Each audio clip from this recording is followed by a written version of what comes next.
Mga ka-Republic, matapos matalo sa SMB, matikas na nag-bounce back ang Ginebra at giniba ang Northport Batanguer. Ngunit mamaya ay mas masusubok ang tatag ng Gin Kings laban sa NLEX Road Warriors na nagtala ng 3-game winning streak para sa 3 panalo 1 talong record. Gusto ring masungkit ng mga mag-alak ang kanilang pangatlong panalo. Samantala, babalik na sa Ginebra si Arvin Tolentino. Ito ang desisyon ng ibang sports vlogger, hindi po ako.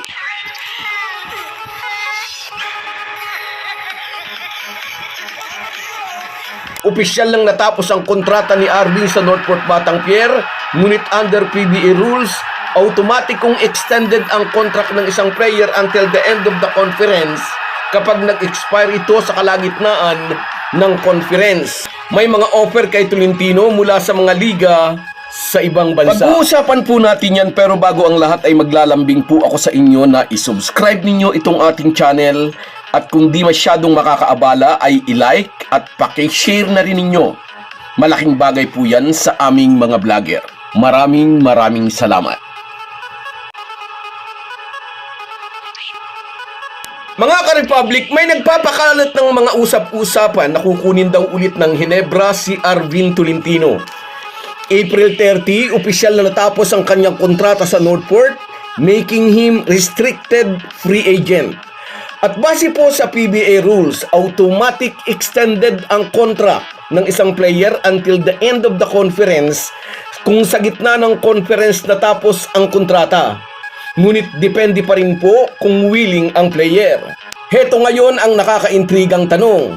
Kikilos ba ang Ginebra para muling makuha si Arvin Tolentino na noon ay kanilang itrinade kasama si Enriquez para naman makuha si Jamie Malonzo? Naobserbahan natin, ika nga'y magaan pa rin ang loob ng Ginebra kay Arvin Tolentino. Obvious na obvious yan sa nakaraang Commissioner's Cup semifinals kung saan kaya nang isweep ng Gin Kings ang Batanguer. Ngunit hinayaan ng tropa ni Tim Cone na makuha ng Northport ang Game 4 upang madagdagan ang statistical points ni Arvin Tolentino para sa BPC race. Nakadikit lang kasi si Calvin Oftana ng Talk and Text at posibleng maagaw pa nito sa dating Ginebra player ang award. At nang tanggapin na ni Tolentino ang Best Player of the Conference Award, kitang-kitang nag-celebrate ang buong kupunan ng Barangay Ginebra. Lumapit din si Arvin sa bench ng Gin Kings para tanggapin ang pagbati ng mga dating kakampi. Restricted free agent lang po si Arvin Tolentino. Hindi ito katulad ng unrestricted free agent na may buong kalayaang makipag-negotiate sa ibang team tulad noon ni Troy Rosario. Dahil restricted, nasa Northport pa rin ang signing rights ni Arvin, may karapatan ang Batanguer na tumbasan ang offer ng ibang kupunan. In terms of resources, alam naman nating lahat na kayang mag-offer ng Ginebra ng malaking salary at mga bonuses. Naiwan natin kung kayang tapatan ng Northport.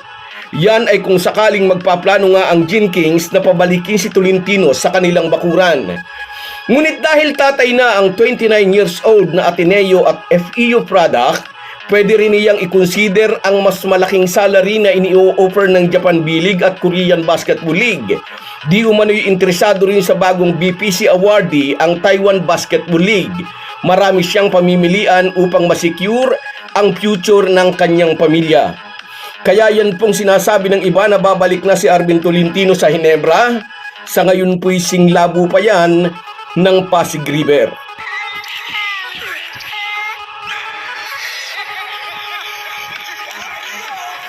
Balitang Ginebra pa rin. Malaking panalo ang itinala ng Gin Kings sa huli nilang laro laban sa Northport, ngunit mamaya'y mas higit na husay ang aasahan ni Tim Cone mula sa kanya mga bataan. Haharapin ng mga mag-aalak ang NLEX na may ratsadang 3 dikit na panalo. Magiging problema ng mga mag-aalak ang pagpigil kay Robert Bolick na so far ay very steady para sa Road Warriors. Tulad sa Talk and Text, obviously ramdam pa rin ng Ginebra ang pagod sa Commissioner's Cup Finals na umabot ng Game 7. Nakita ito nang matalo sila ng SMB sa kanilang pangalawang laro. Nakabawi naman sila sa Northport, ngunit may malaking asterisk na sa game na iyon ay hindi naglaro si Arvin Tolentino. Alam ni Tim Cone hindi magiging sindali ng laban nila sa Batanguer ang pakikipagsagupa nila mamaya laban sa NLEX. Hindi pa rin nagagamot ni CTC ang lumalamig umiinit na laro ng Hinebra. May oras na sobrang galing, ngunit may pagkakataon din na nagkakalat. Consistency, iyon ang hinahanap ni Tim Cone mula sa kanyang mga bataan. Kahit ang former MVP na si Scottie Thompson ay dinaanan ng alat sa larong tinambakan nila ang Batang Pierre. 2 puntos lang ang naging kontribusyon dito ni Scottie, mabuti na lang at pumutok sina RJ Abarientos at Jason David. Mamaya pagkakataon ni Scottie na bumawi. At dapat ding makapagpakitang muli si Jason David upang makita ng lahat na hindi tsamba ang 25-point production niya laban sa Northport. So guys, yan lang muna. Hanggang sa muli. Kahit gaano po tayo kabisi ay huwag po nating kalimutan ang ating buhay espiritual. Lagi po tayong magpasalamat sa bawat araw na dagdag sa ating buhay. Malaki po ang maitutulong ng pananalangin araw-araw. Isang paalala po mula sa inyong Halo-Halo Sports Republic.